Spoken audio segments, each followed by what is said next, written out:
हाँ जी, क्या हाल है? कैसी बीती दिवाली? तुम्हारी अच्छी बीती होगी, पर मेरी मैंने जलाई फिरकी, पर वो बॉम्ब बन के मेरे हाथ में ही फट गई। जबकि भाईजान उस टाइम मेरा कुछ फोड़ने का मकसद ही नहीं था।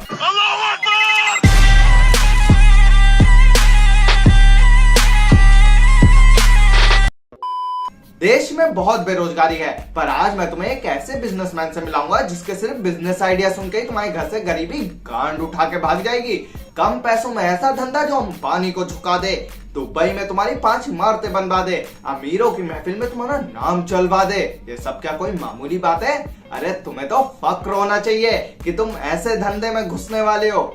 तो आओ अब तुम्हें धंधे भी दिखा देते हैं। भाई गोलगप्पे वाला कितना कमाता है? भाई सबसे पहले आपको लेना है एक रेडी यहाँ पे आपको खुद नहीं खरीदनी है, किराए पे लेनी है, और किराया जो चल रहा है 50 रुपए एक दिन का चल रहा है। फिर उसके बाद आपको लेनी है गोलगप्पे भी खुद नहीं बनाने, ये आप मार्केट से उठा सकते हो रेडीमेड। और गोलगप्पे तो खुद क्या करना है? गोलगप्पे कस्टमर को खिलाने या खुद खा के धंधा आगे बढ़ाना है? और गोलगप्पे का रेट चल रहा है 40 रुपए के 100। आपको 1000 गोलगप्पे लेने हैं तो 1000 गोलगप्पे आएंगे 400 रुपए के। मैं 1000 गोलगप्पे तो ले आया, पर ठेले पे कोई आ ही नहीं रहा है खाने। बहन चो, तू शुक्र बना कि तू मेरे घर के आसपास नहीं रहता है, वरना वही 1000 गोलगप्पे फोड़ के तेरी गांड में भर देता। भाई आपको ये बिजनेस उसी दोस्त के साथ करना है जो आपसे ज्यादा ताकतवर है। भाई तू तो धंधे का पहला उसूल ही गलत बता रहा है। अगर खुद से ज्यादा तगड़े इंसान के साथ धंधा करूंगा तो धंधे में घोटाला कैसे करूंगा?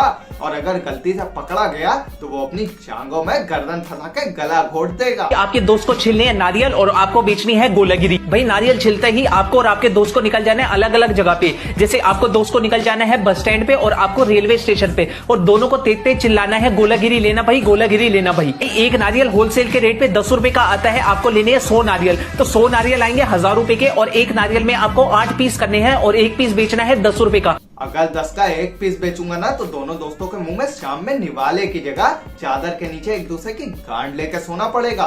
और ये जो 10 का एक पीस की बकचोदी पेल रहा है, अगर बस या ट्रेन में कोई इससे बेचे तो ये भोसड़ी का खुद ना ले और ऊपर से 10 की 4 वाली बकचोदी अलग पेले। एक कचौड़ी के स्टार्टअप में कितने रुपए की इन्वेस्टमेंट है? सबसे पहले तो ये बैकग्राउंड से स्कैम 1992 का संगीत हटा। अभी तक तो लग रहा था कि तू चूतिया काट रहा है, पर अब तो विश्वास भी होने लगा है। आने के बाद बनानी है आपको कचौड़ी यहाँ पे बहुत तरीके की होती है, जैसे खस्ता कचौड़ी, भरवा कचौड़ी, मोट कचौड़ी।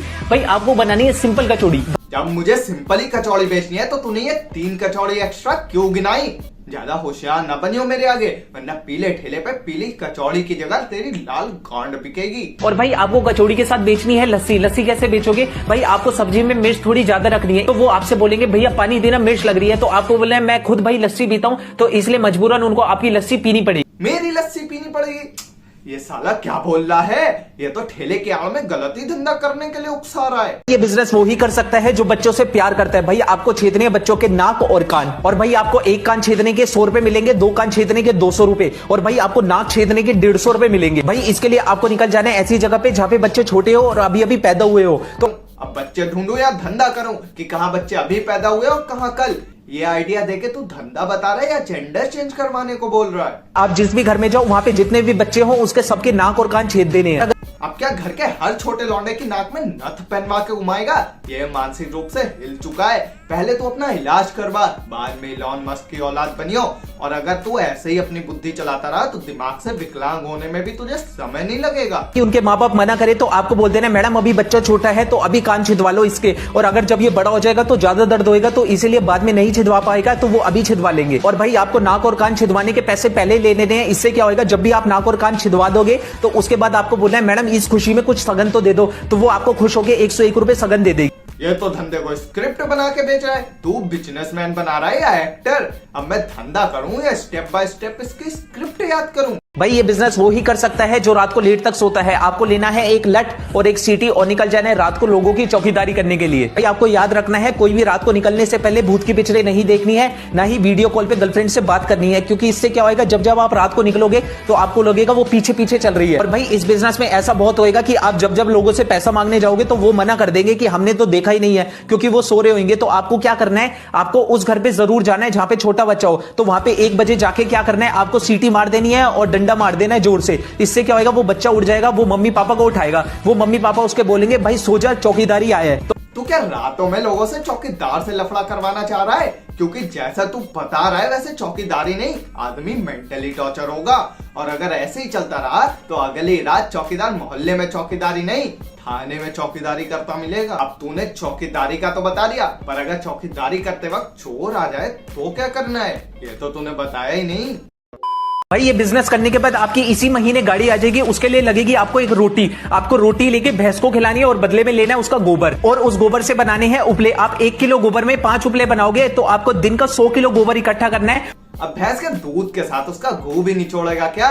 एक रोटी खिला के उससे 1 किलो गोबर ले रहा है, ये साला तो भैंस को भी नहीं छोड़ रहा है, उसे भी लूट रहा है। आपको ये बिजनेस उसी दोस्त के साथ करना है जिसपे आप खुद से ज्यादा भरोसा करते हो। भाई फिर तो मुश्किल है ये धंधा, फिर भी तू बता दे। भाई आपको बजाना है ढोल और आपके दोस्त को लूटने हैं पैसे। भाई आपको एक शादी में ढोल बजाने के 2100 रुपए तो मिलेंगे ही मिलेंगे, ये बुकिंग अमाउंट है। इस बिजनेस में ऊपर की कमाई बहुत है, लोग जो भी पैसा उड़ाए आपको सारे लूट लेने। और भाई जब भी लोग पैसा उड़ाना बंद कर दे तो आपको क्या करना है, आपको हाथ लेके ऐसे ऐसे कर देना है, तो वो लोग समझ जाएंगे जब तक हम इसको पैसा नहीं देंगे तब तक ये ढोल नहीं बजाएगा। वो पैसे दे या ना दे पर ढोल तो बजाना ही पड़ेगा ना। 2100 जो लिए हैं, अब 2100 लेने के बाद अगर उसके मुंह के आगे ढोल बजाने की बजाय ये करूंगा तो वो ढोल की दोनों डंडी गांड में दे देगा। फिर कोई लड़का नाचने आए आपको उसको बोलना है कि अनिल कपूर आए, और जब भी कोई लड़की नाचने आए तो उसको बोलना है आपको माधुरी दीक्षित या हेमा मालिनी नाचने आई है। तो इससे क्या होगा, वो जाते जाते आपको 100 रुपए का नोट देके ही जाएगी। हीरो दूसरा बता सकते हैं क्या?